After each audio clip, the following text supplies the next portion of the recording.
En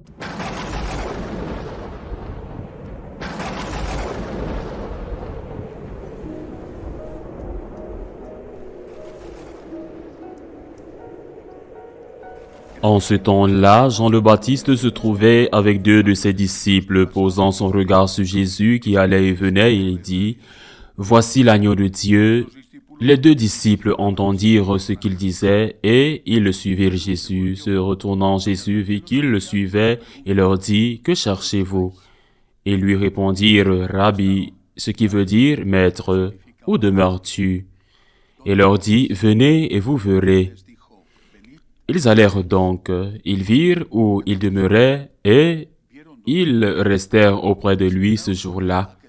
C'était vers la 10e heure, environ 4 heures de l'après-midi. André, le frère de Simon-Pierre, était l'un des 2 disciples qui avaient entendu la parole de Jean et qui avaient suivi Jésus. Il trouve d'abord Simon, son propre frère, et lui dit, « Nous avons trouvé le Messie », ce qui veut dire Christ. André amena son frère à Jésus. Jésus posa son regard sur lui et dit, « Tu es Simon, fils de Jean, tu t'appelleras Képhas, ce qui veut dire Pierre. » Acclamons la parole de Dieu. Nous célébrons le 2e dimanche de ce qu'on appelle en liturgie le temps ordinaire. Un nom un peu étrange, il vaudrait peut-être mieux l'appeler le temps ordinaire qui est le temps de la liturgie de toute l'année, à l'intérieur duquel s'inscrivent les temps spéciaux, par exemple le carême, qui ne tardera pas à commencer, puis vient Pâques, et ensuite, à la fin de l'année liturgique, avec la nouvelle année liturgique, commenceront l'Avent et Noël, que nous venons de terminer récemment. En temps ordinaire, l'objectif de l'Église est de proposer à la méditation et à l'application dans la vie les enseignements de Jésus. Les enseignements qu'il dit explicitement ou les enseignements qu'il dit à travers des paraboles et aussi les miracles que le Christ a fait, qui étaient des signes, des actes authentiques, mais qui avaient un symbole. Ils avaient une signification, le miracle au lépreux, le miracle au paralytique, le miracle à l'aveugle. Nous allons méditer tout au long de l'année avec les temps forts qui vont l'interrompre, le carême, Pâques, et puis à la fin de l'année, l'Avent. Nous l'avons médité sur l'enseignement de Jésus. Mais la première chose que nous avons vécue, lue et pratiquée durant cette semaine, la première semaine du temps ordinaire, la première chose, c'est l'apostolat, c'est-à-dire l'élection des disciples, des apôtres. Au cours de cette semaine, à plusieurs reprises, les évangiles nous ont présenté ces premiers moments de la vie publique de Jésus après le moment du baptême que nous avons célébré dimanche dernier.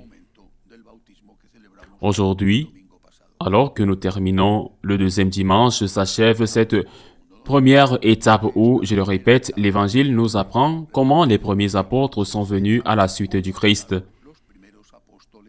C'est Jean-Baptiste l'évangéliste ne le dit pas, c'est Jean-Baptiste qui met derrière Jésus certains de ses propres disciples. Dans ce cas, Saint André, frère de Simon-Pierre, et un disciple, celui-là même qui écrit l'Évangile et qui ne parle pas de lui-même, mais qui le dit avec un synonyme, le disciple bien-aimé. Le disciple préféré de Jésus, Saint Jean, l'évangéliste. Cette rencontre a été si importante pour Saint Jean que, bien des années plus tard, cet évangile, l'évangile de Saint Jean, est écrit par Saint Jean à la fin de sa vie, plus ou moins vers les années 90, donc 60 ans après la mort de Jésus, et pourtant, il se souvient du moment exact où il a rencontré le Christ, ce qui arriverait à n'importe qui. La première fois que l'on voit Jésus, on ne l'oublie pas. Eh bien, il est dit que c'était à 4 heures de l'après-midi. Un moment inoubliable, et l'évangéliste, lorsqu'il écrit, s'en souvient. Qu'avons-nous à mettre en évidence à partir de cela? Tout d'abord, la présentation que Jean-Baptiste va faire de Jésus, très importante. Il dit, voici l'agneau de Dieu. Il fait allusion aux prophéties où il dit qu'il va être livré pour le salut du peuple. Un agneau innocent, ses blessures nous guériront. Il a porté sur ses épaules le péché d'une multitude. Jésus est présenté comme l'agneau qui enlève le péché du monde. Il aurait pu dire autre chose, Par exemple, il aurait pu dire, et beaucoup l'auraient accueilli avec enthousiasme, « Voici le libérateur du peuple de l'oppresseur des conquérants romains. » Il y avait un fort mouvement d'indépendance en Israël qui peu de temps après s'est cristallisé dans une guerre contre les Romains qui s'est terminée par la destruction de Jérusalem en l'an 70 par l'empereur, le futur empereur Titus. Le sentiment était si fort qu'il existait un groupe de terroristes qui se consacrait à attaquer les patrouilles des Romains lorsqu'ils les voyaient avec peu de membres ou à les tuer lorsqu'ils les trouvaient seuls. C'étaient les zélotes ou sicarii, par la sica, comme on appelait le poignard. Et c'est précisément parmi ce groupe que fut choisi l'un des apôtres après sa conversion. Il aurait pu dire, alors Saint Jean, « Voici le libérateur d'Israël. Voici qui va nous apporter l'indépendance. » Ou bien il aurait pu dire, « Voici celui qui mettra fin à la faim, celui qui mettra fin à l'injustice, celui qui libérera tous les esclaves, ou celui qui guérira tous les malades. Voici le médecin d'Israël, le nourricier d'Israël. » Mais il ne dit pas que c'est lui qui enlève le péché du monde. Dans une époque comme la nôtre, tout ce qui n'est pas matériel n'a pas de valeur. Qu'est-ce qui est matériel? Guérir une maladie, ce qui est merveilleux, n'est-ce pas? C'est ce qui est matériel, remplir votre estomac. Qu'est-ce qui est matériel? L'argent. Qu'est-ce qui est matériel? Le sexe. Qu'est-ce qui est matériel? Le pouvoir. Qu'est-ce qui est matériel? Le repos. Voilà les choses auxquelles nous accordons de la valeur. D'autre part, ôter le péché du monde, c'est-à-dire pardonner les péchés. Quelle importance cela a-t-il pour les gens d'aujourd'hui? Aucune. Au contraire, la plupart des gens aujourd'hui se sont débarrassés des péchés d'une manière très simple, en disant que les péchés n'existent pas et que puisqu'ils n'existent pas, ou qu'il n'y a pas de péché, vous pouvez faire tout ce que vous voulez. Rien n'est un péché. Seuls les crimes existent si vous êtes pris. Et c'est pour cela que les dirigeants sont là, qui légifèrent continuellement toujours pour plus de permissivité. Le Christ est venu pour enlever le péché du monde, pour enlever par l'effusion de son sang, pour laver nos péchés, pour pardonner notre culpabilité. C'est l'œuvre de Jésus et c'est l'œuvre de l'Église en tant que corps mystique du Christ. La première œuvre de l'Église pas la seule. Elle devra aussi nourrir les affamés, mais c'est la première œuvre de l'Église, de continuer la mission du Christ, d'enlever le péché du monde. Et pourquoi est-ce important? Parce que c'est encore plus important que de donner à manger. Rappelez-vous, nous le méditerons. Si je me souviens bien, pendant le carême, cette situation des 3 tentations dans le désert, l'une d'entre elles, lorsque le diable lui dit, « Si tu es le Fils de Dieu, transforme ces pierres en pain, consacre-toi à cela. » Mais n'as-tu pas transformé l'eau en vin? C'est ta faute s'il y a des gens qui meurent de faim. Ce que tu dois faire, c'est transformer les pierres en pain. Et en plus, comme ça, on n'a même pas besoin de travailler, ou même d'ailleurs que les anges nous apportent quelque chose de plus que du pain. C'est ta faute s'il y a de la faim dans le monde. Consacre-toi à ça. Ils t'applaudiront, ils te suivront, tu seras acclamé comme un roi. Et en fait, ils veulent le faire roi. Après avoir multiplié les pains et les poissons, et ils s'enfuient. Est-il plus important d'ôter le péché du monde que de vous nourrir? Il est important de nourrir. Jésus ordonne de nourrir les affamés. Mais est-il plus important d'ôter le péché du monde? Oui. Et pourtant? Et pourquoi le péché n'est-il pas la cause des guerres? L'ambition, la soif, le pouvoir, la haine. Ne voyons-nous pas ce qui se passe avec la guerre près de nous, en Ukraine, ou un peu plus loin, en Terre Sainte, bien-aimée? L'existence de dictature n'est-elle pas un péché? Ne voyons-nous pas ce qui se passe au Nicaragua, avec 2 évêques et beaucoup de prêtres en prison, et des gens réprimés, ou à Cuba, ou au Venezuela? N'est-ce pas un péché? Le fait que des gens meurent de faim n'est-il pas une conséquence du péché, une faute? Quand j'étais jeune, avant d'aller au séminaire, j'avais des doutes sur le fait de devenir médecin ou prêtre. Dès l'âge de 10 ans, je voulais être prêtre. Mais ensuite, adolescent, j'ai eu des doutes.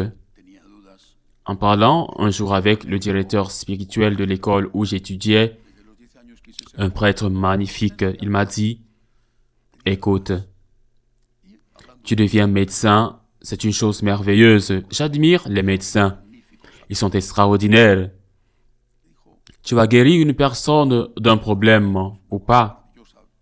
Eh bien, ce n'est pas que tout se guérit. Bon, tôt ou tard, cette personne va mourir, non? Et puis quoi? Vous êtes prêtre. Vous allez guérir l'âme. En guérissant l'âme, vous allez aider cette personne à ne plus commettre de péché, à ne plus faire de mal à personne, à ne plus se faire de mal à elle-même et à aller au ciel. Qu'est-ce qui est le plus important? Dites-moi. Qu'est-ce qui est le plus important? Si vous donnez un morceau de pain, il aura encore faim. Si vous mettez cette personne en contact avec le Christ, n'aura-t-elle pas la capacité de se sortir des conséquences du péché, qui est la cause du mal que l'on fait et que tous les hommes font? Qu'est-ce qui est le plus important? Donner un poisson ou enseigner à pêcher? Heureusement que je ne suis pas devenu médecin. Je dis heureusement parce que chaque fois que je vois une goutte de sang, je m'évanouis. Alors, heureusement que je ne suis pas devenu médecin. Je ne sais pas ce que je serais devenu. Et que je suis devenu prêtre, sûrement que j'aurais été un très, très mauvais médecin. Mais Jésus continue. Ceux qui l'ont suivi parce que Jean leur a dit qu'il était celui qui enlève le péché du monde et qui ont compris que c'était plus important que la libération d'Israël ou la suppression de la faim dans le monde parce que le péché est la cause de tous les maux.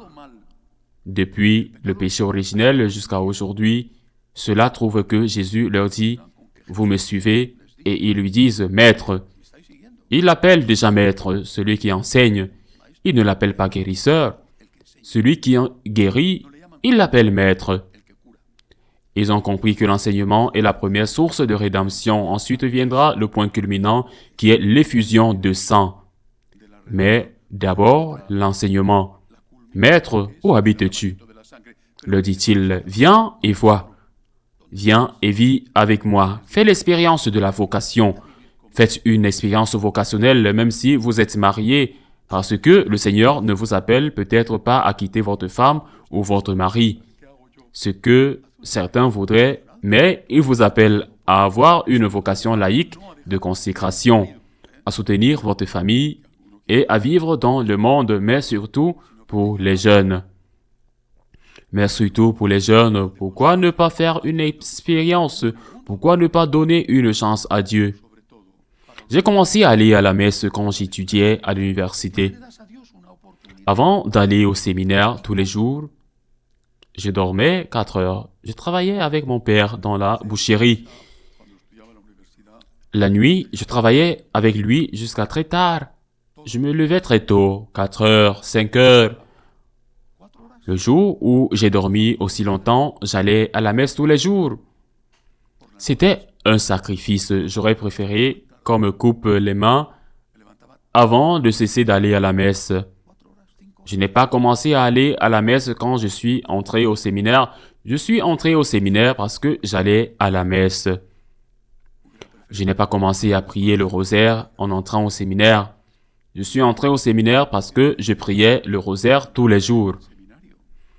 Si vous ne faites pas l'expérience de Dieu, si vous ne vous mettez pas à la portée de Dieu en lui parlant, en allant à la messe, en vous confessant, en parlant à la Vierge, en faisant l'adoration du Saint-Sacrement, quelle chance donnez-vous à Dieu?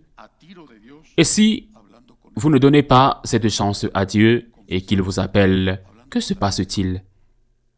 Eh bien, il y aura des cas et des cas, bien sûr, mais il y a quelques jours, j'ai reçu un courriel qui m'a fait beaucoup de peine. Heureusement, je reçois beaucoup de courriels de jeunes qui veulent au moins, qui ont des doutes sur leur vocation. Et j'invite tous ceux qui ont des doutes à m'écrire pour les aider dans leur discernement. Dans ce cas, un homme m'écrit à un âge âgé, avancé, enfin autour de la cinquantaine, et il me dit, je voulais être prêtre. Mes parents étaient contre. Catholiques pratiquants, très pratiquants. Très pratiquants. Mais le prêtre qui est le fils d'un autre, mes parents étaient contre. Je n'ai pas eu le courage. J'ai continué ma vie, je me suis marié et j'ai divorcé parce que ce n'était pas ma vocation. Et maintenant, je me rends compte que je me suis trompé. À qui la faute? La sienne? La sienne? Qui n'a pas eu le courage de dire à ses parents, ma vie est à moi.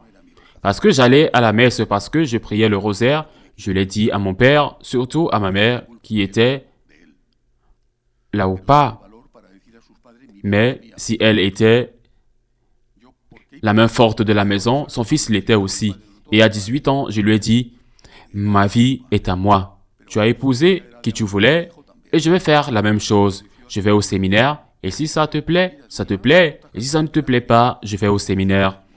Et si tu n'aimes pas ça, je suis désolé pour toi. Et quand j'étais au séminaire, elle m'envoyait des lettres chaque semaine que si je les pressais au ruisseau d'eau en sortant. Viens, viens, viens. Je l'avais beaucoup, beaucoup. Et je ne faisais pas attention à elle. Ma vie est la mienne. Mais bien sûr, que s'est-il passé?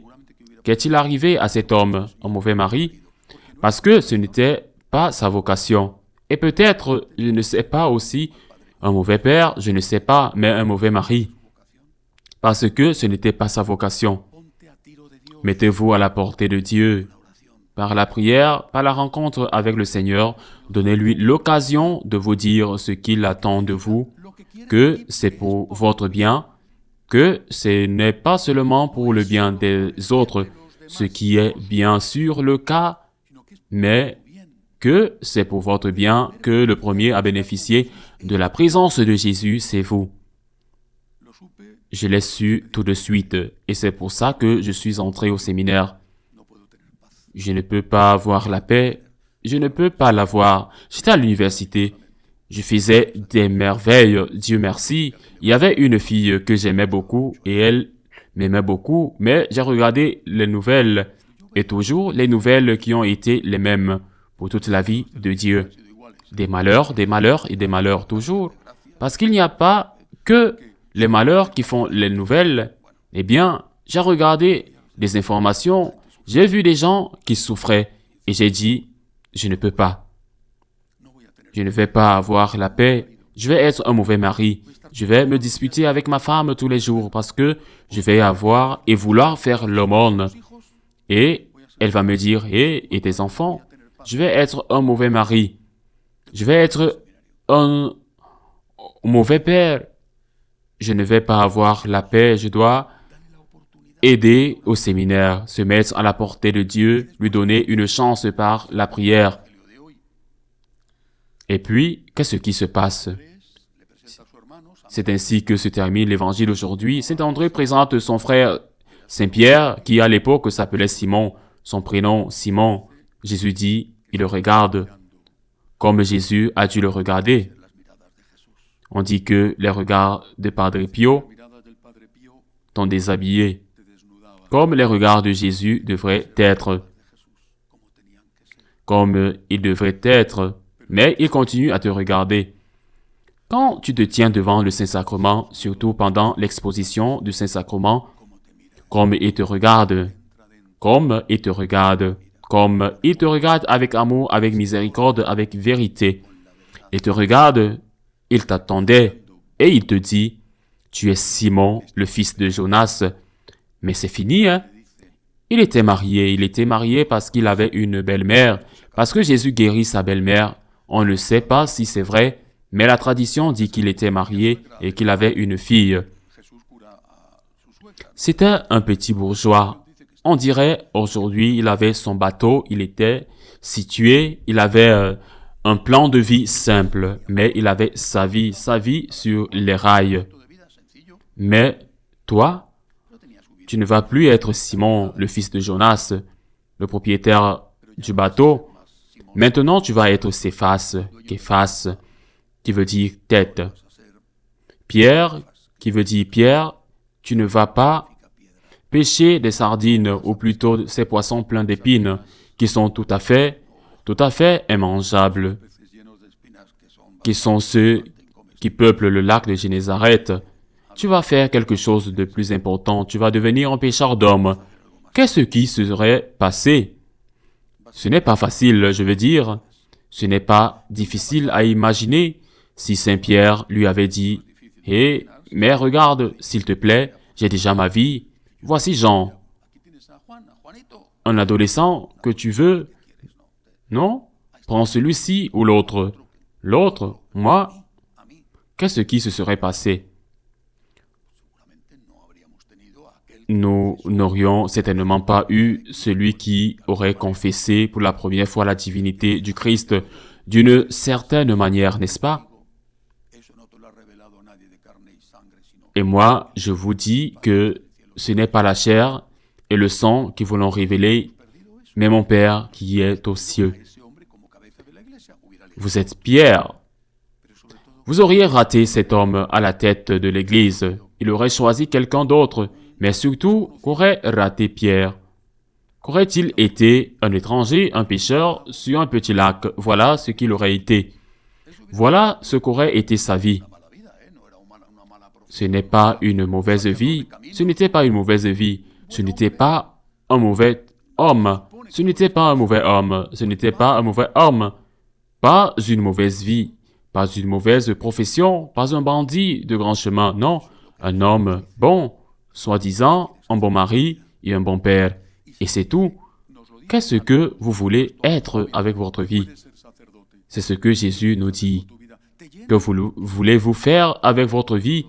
Et si il nous dit à tous, bien sûr, le jeune homme, que vous pouvez être un prêtre, que vous voulez vous faire avec votre vie, est-ce que cela vous remplit?